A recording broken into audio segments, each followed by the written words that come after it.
Elizabeth Audencream. This One's Wife, The Candle of Grievance. Hello, I'm H.G. Tudor. This one's wife really wants to be taken seriously. She doesn't have a sense of humour, and she believes that she's a serious individual. She believes that she could be the next President of the United States, which just shows how deluded she is. She wants to be taken seriously as a serious mother, as a serious philanthropist, as a serious independent feminist, an empowered individual. The problem that she has, that since she has no talent, that the fact that she's not particularly well liked, and that she regularly scores own goals as a consequence of the compartmentalization of her narcissism, she demonstrates that actually she's somebody who should be taken far from seriously. She lacks the credentials to have any meaningful and valued opinion upon anything that takes place. She has shown herself to be a hypocrite, champion of family values that's hardly ever seen with her children, a champion of family values who has not bothered with her father for years despite his ill health, a champion of family values that she dragged her husband away from his family, a champion of family values that she has caused the ostracization of two children to the extent that they exist away from their extended family. An independent champion of women's rights who has only ever relied upon her father to secure acting gigs for her and to provide her with an education. A champion of empowerment for women as a consequence of relying upon Trevor Engelson to further her acting career. A champion of empowered female rights who relied heavily upon her chef boyfriend for information for her TIG outlet and also to get her a foothold within Toronto society.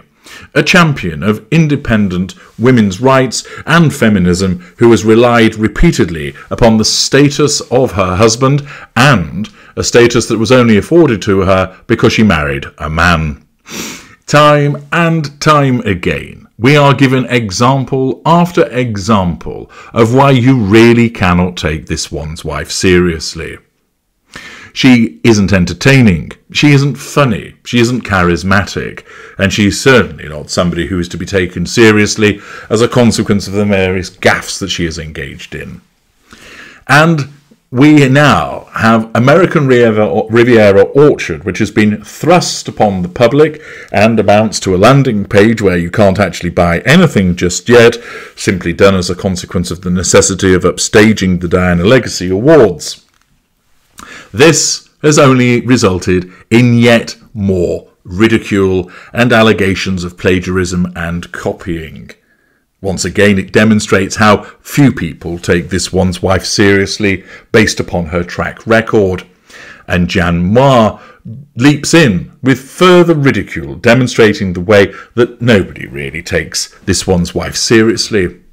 She writes, "The Duchess of Sussex has launched a lifestyle brand called American Riviera Orchard, and I am here for it. Quince bark coffee, tomato leaf soap, taste a pack of salmon sperm injections, hand-embossed make-your-own voodoo doll kits, moonbeam gummies. Whatever the heck this one's wife is selling, the first merch drop cannot come quickly enough for me. And the only question to ask is this: what took her so long?" The Duchess is one of those women who was born to tell other women what to buy and think and do. Haughtiness, grandiosity. She walks among mere mortals, simply itching to enlighten us all on how to be, where to shop, who to adore, and why greige is the new taupe, whether invited to or not. Lack of boundary recognition, grandiosity. Since this one's wife's influencer days on The Tig, and if you'd like to be very much entertained, watch my parody series The Stig, where she posted recipes, beauty tips and style hints from her Toronto base, it was clear that sooner or later she'd return to this lucrative world of clicks and likes, that she would be back among her merchant-class kinfolk quicker than you can say, add to basket. All she had to do to maximize her online profit profile and boost any future profits was to somehow elevate herself from B-list television actress to becoming a significant figure on the global stage. As somebody that everybody had heard of, a person who went from not knowing Oprah Winfrey, neither personally nor professionally, to inviting the all-powerful media star to her wedding. Anybody got any ideas? Whatever you might think about the formal This One's Wife, you must agree that it was mission accomplished on that front at least. And how? From first date to locking the Frogmore door for the last time took just over 3 years. Less time than the gestation period of a salamander or certain kinds of shark.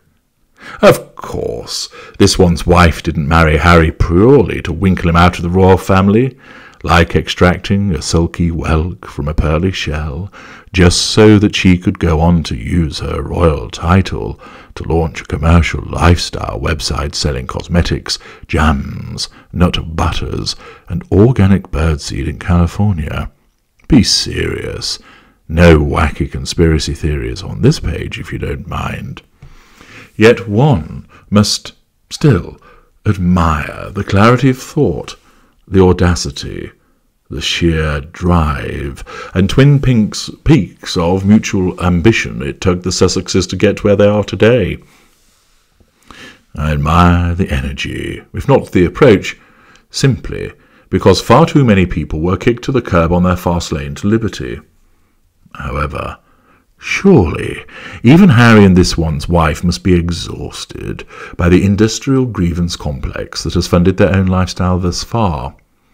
That's one reason why the author hopes that this American Riviera orchard venture will usher in brighter times for them both. So bring on the 5-wick candles and the youth drew elixirs, make haste with the 7-ply cashmere lounge pants and the overpriced jars of honey. Let's all dig deep and online shop till we drop. Yes. Let's do so, to keep this young couple in the luxury to which they have become accustomed and feel that they deserve, sense of entitlement. To this end, here is This One's Wife, back in California, arranging white roses in a vase, cooking something virtuous for lunch, launching herself as a taste maker and a mompreneur who leads by example. Someone who imposes her terrifying sense of style upon the dreary civilian she-turnips in the real world by wearing £1,500 Roland Mouret day dresses and no end of delicious designer gowns to pick up her latest humanitarian ward. So inspirational. Just like all those other lifestyle gurus, including Martha Stewart and of course Gwyneth and her mighty Goop, one can't help but feel that sometimes their online sisterly solidarity is as manufactured as their signature scents. And whisper it also that it is avarice rather than the giving of advice that really floats their boats. Out there, in brand land, there are certainly millions of dollars to be made, but it is difficult to see where American Riviera Orchard fits into this crowded marketplace. In the United States, brands such as the Pioneer Woman started off as a farm girl blog and turned into a multi-million-pound business, today boasting a hotel, a pizzeria, a cooking utensil range and a TV cooking show that's run for 37 seasons and made founder Ree Drummond a very rich woman. This week, Ree is raving about a new milk frother and wondering if you can feed carrots to dogs, while her wildly glamorous rival, Hannah from Ballerina Farm, is selling sourdough kits and mountain-raised meat on the Utah ranch where she lives with her husband and 8 children. Closer to home, even Kate Moss is giving e-commerce a whirl with her Cosmos company, a new line of beauty and self-care products sold online and in-store. Cowgirl, party girl, goop girl, but But what is this one's wife's USP going to be? Surely she wouldn't dare to play on her royal connections. She promised not to, after all. The Duchess has said that she wants her brand to be more accessible than Goop, but is impressed by the polished elitism of Flamingo Estate, another Californian brand that sells organic soaps and an exclusive lifestyle. Apparently, Martha Stewart is her main inspiration. Solid, dependable Martha, who is known for her practical advice on everything from skinning gravy to running a home and keeping it clean. I'd listen to Martha's advice on anything. But what does this one's wife know about brooms, except perhaps, as her enemies naughtily claim, how to fly one? I am flattered, said Martha when told that she inspired the Duchess of Sussex. She advised her to produce good products that work and will help the homemaker have a nice life. That's what it's all about. American Riviera Orchard seems to be rooted in a sense of place, rather than a person. This one's wife is selling the Californian dream, one jar of jam at a time. It's Monty Shit Show that is the major sell, but even still, there is the faint air of unearned emplacement, sense of entitlement, the feeling that she wouldn't be living in this upmarket millionaire's paradise were she not married to a prince of the British realm. Indeed, some are convinced that American Riviera Orchard will taint the monarchy with an unsavoury strain of commercialism, but not anyone who has perused the Highgrove website recently. If Gwyneth's Goop famously nourishes the inner aspect, what will this one's wife's orchard do? Give everyone the pip.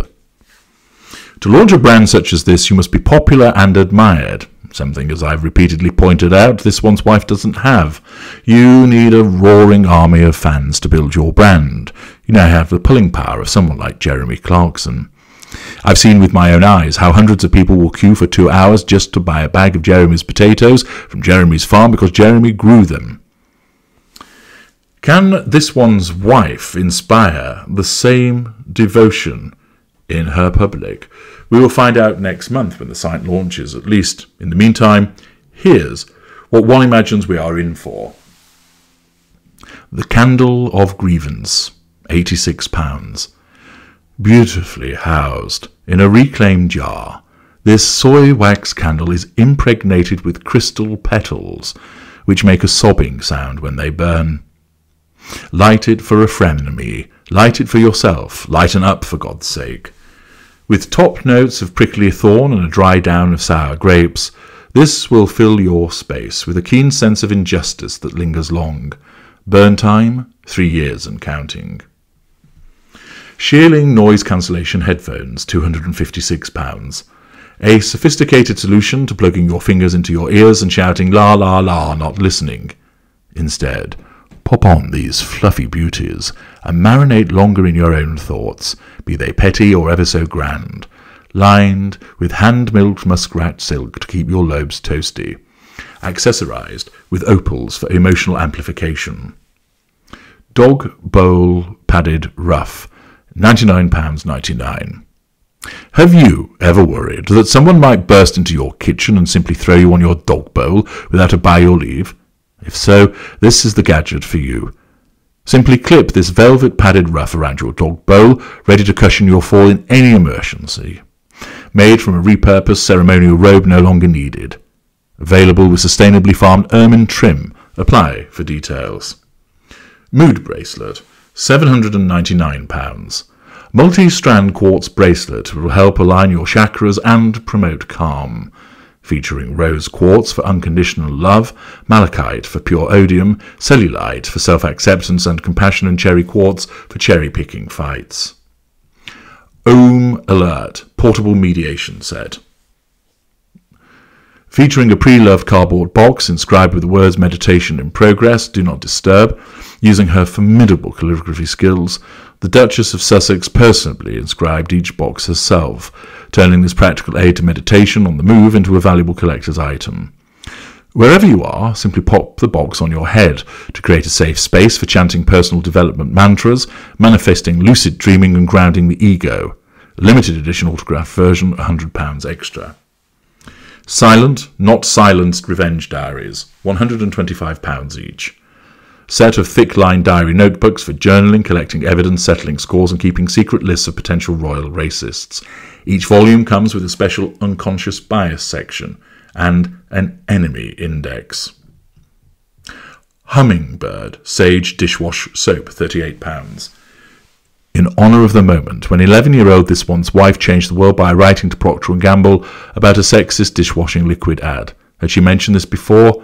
5p off orders of 12 bottles or more. Discounts for the unwaged. Merry Old England Gourmet Selection. The Duchess of Sussex is thrilled to introduce her own recipes and culinary ideas to entertain and delight. Included is Marry Me Roast Chicken, featuring the exact roast chicken and sacred herbs This One's wife was cooking when Harry proposed. Look out, too, for a family favourite called the Frozen Wiener's Supper and a spectacular Japanese pufferfish dish that This One's life liked to serve to her in-laws, followed by hard cheese and simply crackers. Now there you have a set of products that Jan Moir has envisaged that This One's wife would be selling. Naturally, it's an excellent piss take. But did you note that was there anything like this created in relation to, say, what Martha Stewart is selling? No. Those serious players that have been mentioned already in the article, nobody spoofed what they were doing. Nobody parried them. Nobody took the piss. Why? Because those individuals were not disliked. Those individuals did not attract the same level of criticism. They were taken at least semi-seriously, if not seriously. But This One's wife is not, because as she may well sell those candles of grievance, the world once again looks on at another enterprise involving her, points its fingers, and laughs at her. I'm H.G. Tudor. Thank you for listening.